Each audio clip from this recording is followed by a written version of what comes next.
De inmediato vamos a enlazarnos con TV Perú. Entrevista al presidente del Consejo de Ministros, Gustavo Adrianzen. Tema: acciones ante emergencia por intensas lluvias. Hemos tenido también la previsión de movilizar maquinaria de la ANA, que estaba haciendo trabajos en el norte, donde he referido, hacia el sur, y han venido hacia la cuenca de Lima, donde yo el día jueves hice un sobrevuelo sobre las orillas del río Chillón, del río Rímac y del río Lurín. En los tres casos pude observar lo que te digo. Las aguas han crecido de manera significativa, pero están dentro de su cauce, no hay desbordes. La tarea de prevención ha sido exitosa. Hemos tenido oportunidad de ver además maquinaria del ejército operando directamente en las cuencas y están trabajando allí. Ayer mismo, el que habla, junto con el ministro del Ambiente, viajamos a la región San Martín, donde tuvimos oportunidad de visitar los distritos de Morales y de la banda de Chilcayo. Allí también el río había sobrepasado sus cauces normales por las lluvias intensas que se produjeron los 2 días anteriores, y eso había provocado que las quebradas aledañas al río, que se alimentan del río, incrementen significativamente su caudal, lo que había provocado inundaciones en estos 2 distritos. Estuvimos con los alcaldes de los 2 distritos, estuvimos con las comunidades y vimos a nuestras fuerzas de intervención rápida del ejército operando también en la zona. Te voy a decir algo, Romy. Las comunidades mostraron su profundo agradecimiento hacia la señora presidenta por la rápida acción del gobierno solucionando este desastre que habían sufrido sus comunidades. Casas afectadas, estaban ayudando las fuerzas del ejército a limpiarlas, estaban haciendo canales también, cultivos también que se habían visto afectados, 2 instituciones de salud y una educativa también, tramos de la carretera afectados. Hoy día mismo en la mañana en San Martín nos daban cuenta de un desborde del río Mayo también. Pero quiero decir, esto forma parte de un fenómeno climatológico natural y estamos trabajando con los 3 niveles de gobierno, gobiernos locales, gobiernos regionales y gobiernos nacionales, en la tarea de aplacar los daños que hayan causado. Así es que de cada uno de estos problemas se desprenden también tareas focalizadas, ¿no? Por ejemplo, usted menciona el tema de los cultivos, de seguro que el Ministerio de Agricultura tomará acciones, ¿no? Por ejemplo, estábamos viendo la afectación, 1.200 hectáreas que se van a ver perdidas en la zona norte, producto de las inundaciones. El tema de infraestructura, de las vías también. Para este año, señor ministro, el tema de inversión pública, usted nos hablaba de esta coordinación directa con los 3 niveles de gobierno, con los gobiernos regionales, de repente, ¿cuánto se ha previsto para superar cada uno de estas falencias o brechas que hay? Infraestructura vial, ¿no? Educativa de repente, y que finalmente en situaciones de estos temporales nos ponen en evidencia cuánto falta hacer. Sí, mire. En realidad yo en materia de infraestructura soy un terco porfiado en la necesidad de la creación del nuevo Ministerio de Infraestructura, porque el Perú que estamos esperando para este año 25 y los años siguientes necesita nueva infraestructura. Hoy día las lluvias intensas nos revelan la precariedad en la que se encuentran muchas de nuestras vías y por eso es necesario intervenirlas. Imagine usted, los sucesos que se producen interfieren en las vías de comunicación y luego los productos no pueden salir. Y eso no es lo conveniente. Nosotros tenemos tareas pendientes en infraestructura sobre vías nacionales, vías regionales. Tenemos pendiente la tarea de más aeropuertos, más puertos. Nosotros tenemos que trabajar infraestructura de una manera más integral que como lo venimos trabajando ahora. La presencia de Provías Nacional, de Provías provinciales, la presencia de ANIM, la presencia de PRONIS, de PRONIET, están siendo esfuerzos dispersos para realizar obras de infraestructura. Nosotros queremos concentrar todo ese esfuerzo en un solo ministerio que pueda dirigir puntualmente todo aquello y, por supuesto, hacerse responsable también de todo ello. En los municipios distritales se manejan vías más pequeñas, básicamente las de penetración hacia centros poblados, y allí tenemos una tarea muy grande. Romy, hemos desplegado todas nuestras fuerzas ahora hacia la Sierra Sur, donde se están esperando que se intensifiquen las lluvias desde febrero 15 hasta mediados de marzo. Y allí vamos a trabajar. Pero también hay un proyecto presidencial para dotar con un pool de maquinarias a las provincias, de manera que no tengamos que estar movilizando nuestro equipo desde un lugar distante hasta la zona de la catástrofe, sino que las provincias, las casi 200 provincias a nivel nacional, tengan su pool de maquinarias para que inmediatamente puedan acometer estos daños. ¿Se cuenta con la maquinaria o es destinar presupuesto? No, estamos desarrollando el proyecto, vamos a hacer las compras, presumo yo, que en el transcurso de este año, priorizando las provincias que se ven más afectadas permanentemente por lluvias intensas. ¿Y qué se va a hacer con la maquinaria cuando el tiempo de lluvias haya terminado? Pues van a desarrollar labores de caminos de penetración hacia centros poblados, afirmados de carretera, etcétera. Eso es lo que queremos hacer también para darle autonomía a cada uno de los gobiernos provinciales. Este año deberíamos terminar ese proyecto, estamos muy comprometidos. Desde la presidencia del Consejo de Ministros tenemos ya un primer perfil, si cabe el término, muy preliminar, y hemos dividido las provincias en 3 grandes grupos, atendiendo su magnitud, su población, el riesgo al que están sometidas, etcétera, que serían las primeras en atenderse, ¿no? Muy bien, señor ministro. Ahora, si nos centramos en lo que ha acontecido ayer, que ha sido el tema del día, ¿no? Lo que ha acontecido en Chancay. Ya se sabe que este puente fue construido en 1953, ¿no? 53. Sí, 53. Y ahora está bajo la concesión de Norvial. Se ha dicho de que no se va a escatimar esfuerzos en poder brindar la ayuda a la población, pero también ya el Ministerio Público ha intervenido, señor ministro. Ocitran también. Se sabe, le han dado de repente información en torno a qué acciones se va a tomar desde Ocitran. Ellos van a poder acceder a estos documentos o expedientes que validen estos trabajos de mantenimiento que, según se ha conocido, se realizaron en noviembre, pero que a todos, pues, de cierta manera ha llamado la atención de que ocurra este colapso de puente. Mira, Romy, en primer lugar agradecer que me precises la fecha. A mí me habían dicho 62 años y eran 72. Sí, eso lo precisó el alcalde de Chancay. Muy bien, perfecto. Entonces, fíjate, 72 años. No cabe duda de que ese puente había cumplido ya su periodo de vida muchos años atrás. Nosotros apenas tenemos 2 años en el gobierno y nos hemos encontrado con que la infraestructura que tenemos en puentes, en primer lugar es deficitaria y en segundo lugar se encuentra en condiciones como este. No podemos, Romy, quisiéramos reemplazar todos los puentes que tienen más de 30 o 40 años. No se puede, es materialmente imposible. Sin embargo, no puedo dejar de destacar que desde este gobierno, iniciado el año pasado el programa y ya exitoso, se están haciendo la colocación de puentes de menores luces a lo largo de todo el Perú. Hay centenares de puentes de menores luces que ya están colocados ahí, porque un puente conecta, un puente une, y a veces una sola quebrada puede significar un espacio de riesgo para las comunidades, y por eso ponerles puentes. Eso por parte del Ministerio. Eso lo está haciendo el Ministerio de Transportes. Pero además nosotros tenemos que tener en cuenta, Romy, que esta es una vía concesionada. Exacto, pero eso iba. ¿Qué pasa con las que son en concesiones? Muy bien, ¿no? Muy bien. Allí tenemos las concesiones y tenemos otro actor que tú lo has mencionado también, Ocitran. Primero, y acá quiero ser absolutamente enfático, nosotros no vamos a permitir de ninguna manera la impunidad. Aquí los responsables van a tener que enfrentar a la justicia. Hay 2 muertos y nosotros nos solidarizamos con sus deudos. Y nosotros estamos en la obligación de determinar modo y circunstancias en que estas 2 personas han fallecido y tenemos la obligación de determinar también las responsabilidades. Las investigaciones se han iniciado. Las investigaciones han de determinar qué fue lo que ocurrió con este puente antiguo, con la crecida de las aguas, si fue un factor determinante o no, si la supervisión que se hizo en el mes de noviembre fue lo suficientemente concienzuda o no para hacerlo.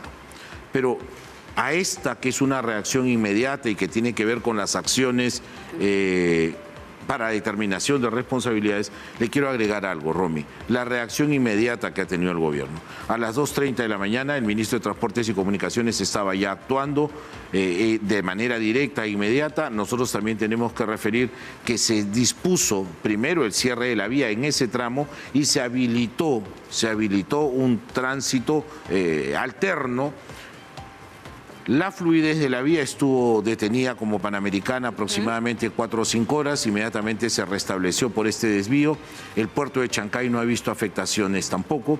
Y ahora lo que tenemos que hacer, ya producido este lamentable accidente, tenemos que ver la forma de restituir este puente en condiciones muchísimo mejores.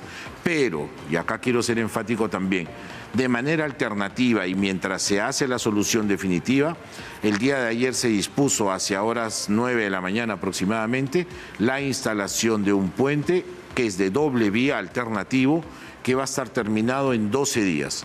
En 5 camas bajas se había movilizado toda la estructura del puente hasta la zona y ahora mismo se encuentra ya en proceso de construcción. Me imagino yo en estos... Se ha dicho que para hoy sábado está llegando ya parte de la infraestructura. No, ayer salió la primera cama baja, ¿ya? Que ya va llevando las primeras...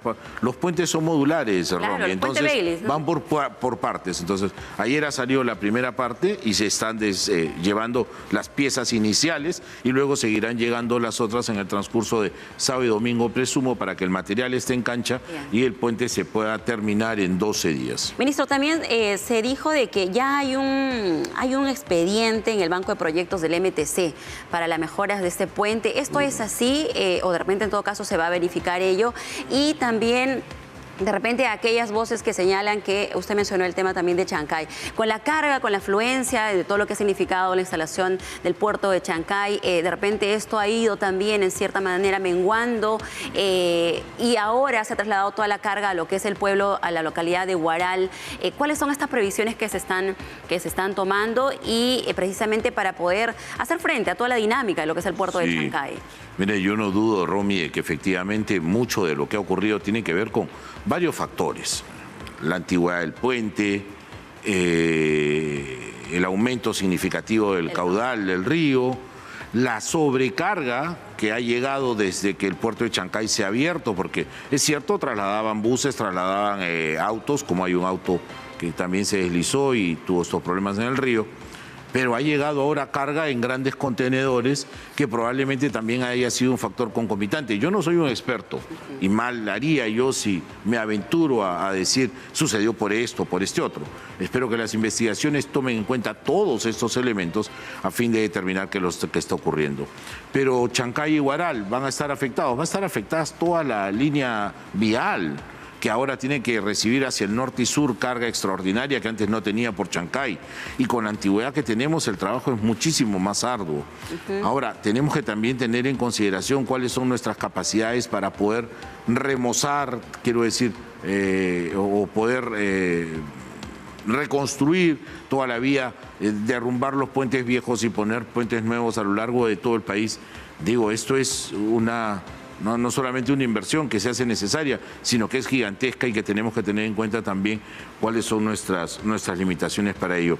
Pero todo el tema de infraestructura en general, Romy, y por eso aprovecho esta entrevista para invitar cordialmente al Congreso a que junto con el Poder Ejecutivo nos ayuden en la discusión y posterior aprobación de la creación del nuevo Ministerio de Infraestructura, que a mí estas cosas no hacen sino preocuparme, cierto, pero me hacen caer en el convencimiento que cada vez es más necesario hacerlo. Muy bien, señor ministro, también habría la posibilidad de repente desde Ocitran, desde lo que ocurrió ayer, poder poner en evaluación puentes, bueno, ya el de Chancay, pero exacto, ¿no? Pero los que también están en otras concesiones, sí, ¿no? Deberíamos revisarlos en general todos y que esto nos sirva para que seamos muchísimo más meticulosos. Porque si de esa evaluación que se menciona en noviembre se hubiera tomado la decisión de cerrar la vía como consecuencia del alto riesgo, este caso no hubiera sucedido. Pero probablemente en el momento que se hizo la evaluación en noviembre no se determinó la necesidad urgente de cerrar la vía, sino de seguir trabajando en ella. ¿No se esperaban estas lluvias intensas? Bueno, claro. La magnitud probablemente no, pero la temporada era evidente de crecida de ríos, ¿no? Pero hemos visto trabajos de descolmatación, hemos visto también el trabajo que viene haciendo ANIN, ¿no? Aquí en Lima, que da cuenta también de esos trabajos de gobierno a gobierno que nos ponen a un nivel alto en lo que es la ejecución de obras. Mira, no lo dudes, estamos ejecutando con ANIN solamente infraestructura educativa, de salud, estamos haciendo obra de infraestructura vial, de riego, caminos muy grandes, sí, lo seguiremos haciendo y vamos a superar largamente la inversión del 2024. Por otro lado, tenemos un nuevo ministro de Economía que nos ha asegurado inversiones en APP y en obras por impuestos significativamente mayores que el 2024. En consecuencia, el progreso viene, pero tiene que venir también sujetado o soportado en una nueva infraestructura y por eso esta necesidad, ¿no? A propósito de lo que acaba de mencionar, señor ministro, esta concesión en Olmos que señalan que podría estar también vinculado a Odebrecht, ¿cuál es este mensaje a la ciudadanía? Sabemos de estas investigaciones también que hay contra esta constructora, de que pueda desarrollarse de la mejor manera, ¿no? Mire, a mí me parece que todo lo que tiene que ver con el sistema de concesiones tiene que ser objeto de una revisión, porque lo que hizo el Estado en ese momento fue entregar a privados servicios públicos. Y nosotros tenemos como principio que esos servicios públicos concesionados tienen que brindarse con una calidad óptima y además a un precio justo. Y ya tenemos denuncias de algunas situaciones en las que esto no se estaría cumpliendo. En consecuencia, hay que acelerar allí la atención, la supervisión y sobre todo la labor de fiscalización de los organismos reguladores a efecto que las concesiones que se han entregado puedan efectivamente cumplir el propósito para el que fueron entregadas, ¿no? Muy bien, señor ministro, no queríamos dejar de lado su viaje a Francia. Usted ha estado de viaje porque hay reuniones que se vienen desarrollando de manera continua en torno a la OCDE. Situaciones como los que ha pasado ayer, el tema de infraestructura vial, el país, el tema educativo. ¿Cómo cada una de esas situaciones nos va sumando o de repente poniendo en alerta de lo que debemos de mejorar para alcanzar estos objetivos y ser parte de lo que es la OCDE como país, esta invitación que está pendiente? Muchas gracias, Romy. Aprovecho para dar cuenta al país de lo que significó el último viaje en Comisión de Servicios a la República de Francia. Y quiero decir que este viaje surge como consecuencia de una invitación personal que el presidente Macron hizo a la presidenta Dina Boluarte. Ella, por razones de agenda, se disculpó con el presidente Macron y me encomendó a mí representarla. Deseo agradecer las atenciones brindadas por el presidente Macron y su equipo, porque nos permitió llegar a una conferencia que ya se realiza por tercera vez en el mundo sobre inteligencia artificial. Fíjate, entre los participantes a la conferencia estuvo, además del presidente Macron como anfitrión, estuvo también el primer ministro de la India, el señor Modi, estuvo el vicepresidente Vance, estuvo el señor Matías Cormann de la OCDE, estuvo Guterres de la Organización de Naciones Unidas, una altísima representación del primer nivel del mundo. Y el Perú, Romy, fue el único país latinoamericano allí presente. Yo, además de sentirme orgulloso y satisfecho por la incomparable experiencia, quiero decir que el Perú está participando hoy del debate global de la inteligencia artificial, que aunque muchos no lo crean, ya está entre nosotros y es mucho más que ChatGPT. Claro. La inteligencia artificial hoy día tiene, entre otras aplicaciones, una en la medicina que es sumamente importante.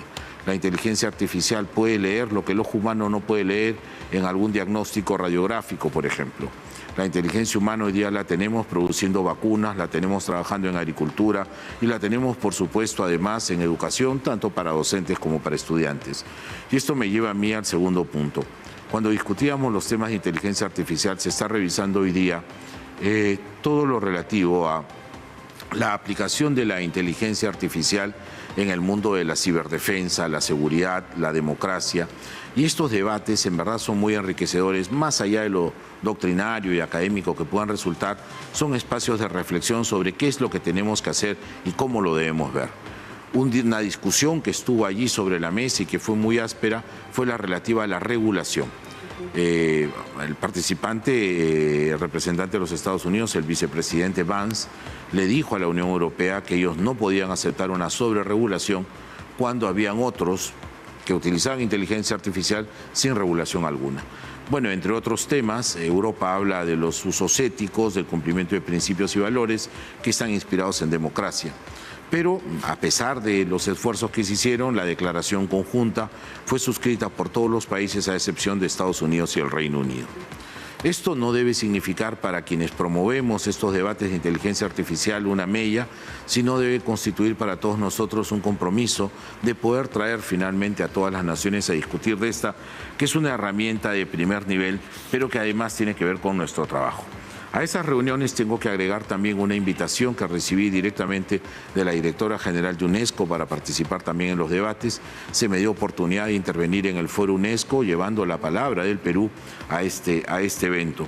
Pero además tuve reuniones muy interesantes, bilaterales, con el ministro del Interior de Francia, el señor Bruno Retailleau, reuniones de trabajo también con nuestros embajadores. En Francia tenemos 3 embajadores, Romy.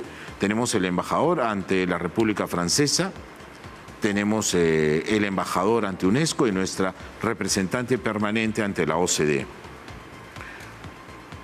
En la OCDE vamos bien, pero tenemos que ir mejor.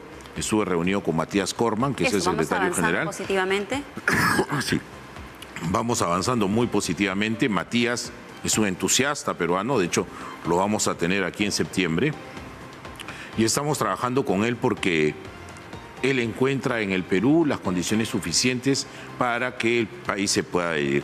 Tenemos un trabajo muy arduo. Hemos apenas certificado 2 comités, pero tenemos para este año un total de 27 evaluaciones, 13 en el primer semestre y 14 en el segundo semestre, que compromete no solamente al Poder Ejecutivo, sino también a otros poderes de Estado y organismos constitucionalmente autónomos, y en ello tenemos que trabajar de una manera muchísimo más... ¿27 evaluaciones de qué tipo? 27 evaluaciones de los comités. Nosotros tenemos comités y grupos de trabajo.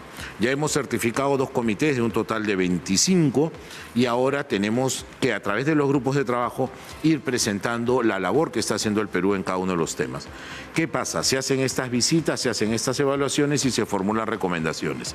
Y luego le asiste al Estado peruano cumplir esas recomendaciones, y una vez que ya las ha cumplido las presenta y le dice: mira, ya están todas las recomendaciones cumplidas. Ellos chequean, check y te dan tu certificado.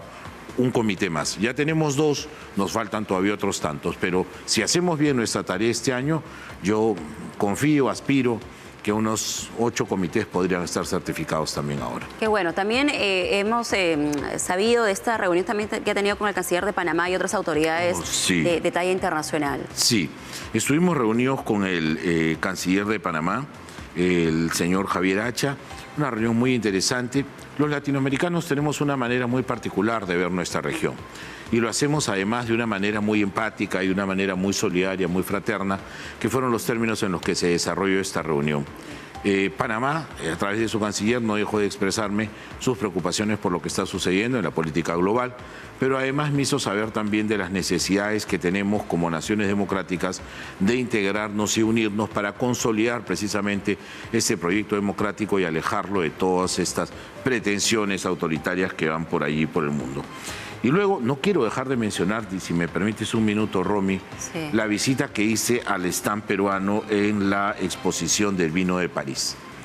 Mira, hemos llevado nuestros vinos y nuestros piscos.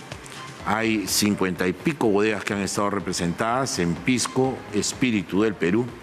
Y yo he visto con gran satisfacción el impulso y la buena voluntad que existe de los productores de piscos para dar a conocer nuestra bebida nacional. La receptividad es magnífica. En esta feria no se compran licores, solamente se va a catar y se va a hacer negocios. Y se han abierto nuevas puertas para nuestros productores, y por eso yo voy a insistir con las autoridades competentes para que nuestra presencia en este tipo de ferias sea mucho mayor y podamos llevar a los paladares del mundo las exquisiteces que tenemos en el país. Tiene mucho impacto las ferias internacionales. Eso es lo que haremos. El vino, el pisco, nuestras artesanías, también nuestros destinos turísticos. Sin duda, ¿no? Los réditos que se tienen luego de estas inversiones que se tiene por parte del Mincetur definitivamente son el doble o el triple, según estaba revisando una información. Si es que invertimos tanto en determinado stand, lo que nos regresa son más turistas, más inversiones, así que definitivamente muy bien. Señor ministro, si me permite solamente 2 temas ya en esta parte. El tema del legado. Va a pasar a manos, bueno, ya en todo caso está en proceso de transferencia al IPD. Hay algunas voces, como por ejemplo Carlos Neuhaus ha señalado de que si se ha conseguido precisamente la sede de los Panamericanos 2027 es precisamente por legado. Hay la posibilidad, está de repente en posibilidad de que esto no se llegue a desarrollar de la manera como todos esperamos. ¿Qué va a pasar con lo que es legado al IPD? Incluso se señala de que podrían haber intenciones de terceros. ¿Cuál es su mensaje a la ciudadanía sobre todo? Bueno, en primer lugar, informar a la ciudadanía que la voluntad que tenemos es la de ir desarrollando una política de modernización del Estado. Y de la misma manera, como te hablaba del Ministerio de Infraestructura, tenemos los proyectos de fusiones ministeriales y tenemos esta tarea que se acaba de iniciar ya, que es con la extinción del proyecto legado. Mira, estuve yo presente hace casi un año en Miami, donde conseguimos la sede para los Panamericanos Lima 2027, siendo de los pocos países en América Latina que han hecho 2 Panamericanos. Ahí está Brasil, México, Estados Unidos seguramente. No nos va a volver a tocar sede de Panamericanos en muchísimos años más, pero comprenderás, Romy, que todos quieren tener las sedes. Para Lima 2027 nosotros tenemos la tarea ya muy avanzada. después de Lima 2019 y la buena conservación que se ha hecho de nuestra infraestructura, vamos a llegar a Lima 2027 con muy pocas obras de infraestructura que realizar. Hay proyectos para hacer 3 torres más, que se deben de construir pronto. Hay algunos deportes nuevos que requieren... Perdona. O sea, ¿podría en todo caso reforzarse más con presupuestos para seguir potenciando? Sin duda alguna, y ya centrados en una sola organización y no tener legado, tener IPD, etcétera. Ahora, desde el IPD se van a tener que desarrollar capacidades y fortalezas para poder hacer suyas estas actividades propias del legado para que puedan continuarse. Si hay algún riesgo de que los juegos no se realicen, yo no veo ningún riesgo, la verdad. Los bolivarianos 2025 están culminadas las obras en un 95%. Yo personalmente tuve oportunidad de verlo así. Y por lo demás, garantizar que vamos a seguir en la línea del éxito deportivo que se ha manifestado todo el año 2024 en las Olimpiadas y luego en los 6 mundiales que se han realizado y en los bolivarianos bicentenarios 2024. Es una nueva organización y nosotros nos preocuparemos por reforzarla. Vigilantes, por supuesto, estaremos todos, que aquellas denuncias que se han levantado se investiguen y, repito, como lo dije hace un momento, impunidad cero en este gobierno. Y por último, nada más, señor ministro, si nos permite, el tema de seguridad. Usted sabe que todos en realidad estamos expuestos el día con día desde que salimos de la puerta de nuestra casa, estudios, en el lugar que nos encontremos. ¿Cuál es este compromiso o en todo caso estos últimos resultados que se están obteniendo? Se ha desarticulado algunas organizaciones peligrosas de lo que es extorsionadores, que finalmente es el que ataca al ciudadano de pie, ¿no? El de la bodega, el del transporte, y más aún cuando también desde el Congreso están recolectando firmas para una posible moción de censura para el ministro Santibáñez. Bueno, en primer lugar, expresar, voy a ir por el final. Nosotros somos absolutamente respetuosos de la dinámica parlamentaria. Sabemos que este juego de equilibrio de poderes tiene que ver también con una rendición de cuentas que debemos hacer los ministros ante el Congreso de la República, y esta práctica de promover mociones de censura, interpelaciones y eventuales mociones de censura es perfectamente comprensible. Nuestro ministro acudirá, si es interpelado, si se juntan las firmas, acudirá, dará razón, como lo hace pública y diariamente el ministro, de las actividades que se están haciendo en la lucha contra la delincuencia y el crimen organizado. Pero este es un fenómeno, yo no quiero justificarme en que es un fenómeno global, etcétera, pero sí quiero decir que es un fenómeno novísimo y que nosotros lo estamos enfrentando ahora con todas las herramientas legales y logísticas que poseemos. Sin embargo, somos conscientes también que necesitamos de ayuda. Y la reunión que yo tuve bilateral con el ministro del Interior, Ratelieu, me hace creer de que efectivamente de Francia, que con la cooperación internacional vamos a poder mejorar significativamente nuestros esfuerzos. Se ha explicado que el crimen organizado utiliza nuevas tecnologías y nosotros requerimos cómo enfrentar esas nuevas tecnologías y lo vamos a hacer efectivamente. Tenemos la intención, hemos apalabrado ya un compromiso con el ministro del Interior para firmar, Dios mediante, en junio en Niza. Bueno, yo no iré, pero el ministro del Interior y Dios mediante la señora presidenta también a la Cumbre de los Océanos, y allí poder suscribir un convenio de cooperación entre el Ministerio del Interior francés y el Ministerio del Interior del Perú, básicamente para la provisión de intercambio de información, inteligencia y cuando no recursos logísticos. Les interesa el tema de las drogas, les interesa el tema de las drogas, la salida y llegada a los puertos, les interesa también el tema del crimen organizado y cómo hacerle frente a ellos. Entonces, esta lucha contra la delincuencia urbana y el crimen organizado va a tener desde el Perú otros aliados y seguramente pronto daremos la buena noticia que Francia está con nosotros. Claro que sí, es importante siempre actuar en conjunto, más aún porque también estábamos viendo de que incluso temas álgidos como el tema de la minería informal, que incluso está sobrepasando, ilegal, el tema de lo que es el narcotráfico, ¿no? De lo que es la presencia aquí en el país. Señor ministro, estos últimos segundos de repente para que se pueda dirigir al país. sabe que TV Perú llega a todo el territorio nacional. Lo sé. Así es. Los escucho en todo el país, además. Exacto, a través de Radio los Nacional escucho también. Y los veo, sí. Entonces, sobre todo porque, por el tema de las lluvias, el tema de seguridad, para que pueda... El mensaje también de la presidenta, de repente, lo último que le haya manifestado. Muchas gracias, Romy. Aprovechar la señal de TV Perú a nivel nacional para llegar a todos nuestros compatriotas y decirles que la disposición de la señora presidenta constitucional es la de estar a su lado. Estar a su lado y llevar la ayuda humanitaria que sea requerida, llevar el soporte de personal que sea requerido, la logística. Estamos en tiempo de lluvias, es un fenómeno estacional que lo enfrentamos con mucha responsabilidad todo el Gabinete de Ministros. Hacemos desde aquí una invocación a las autoridades de los gobiernos locales, a los municipios distritales y a los municipios provinciales para que nos acompañen en esta tarea. Los niveles de atención en INDECI están marcados, el primer nivel distrito, segundo nivel provincias, tercer nivel gobiernos regionales, cuarto nivel la región e INDECI y quinto y último nivel solamente INDECI. Para esta tarea, Defensa Civil somos todos y tenemos que trabajar y contribuir para que nuestras comunidades se vean lo menos afectadas posible. Desde el gobierno y desde la presidencia del Consejo de Ministros, el compromiso es total y con Punche Perú seguro que lo hacemos bien. Claro que sí.